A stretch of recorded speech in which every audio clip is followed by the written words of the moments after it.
I'm an actor in the Bay Area, so I do a lot of Shakespeare or new plays. I also direct. I'm also a teaching artist, so that means I take theater into the classroom. And then I also write, and I also work as an activist.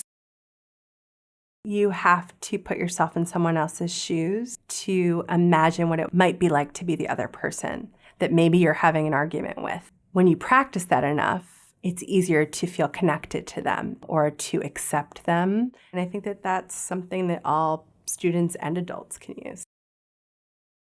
What I think was really powerful for me to realize is that beauty is actually who I am and how I make people feel. And that's what people will see when they look at me. Decide what you think is beautiful as a person and that you get to choose, and to always remember that.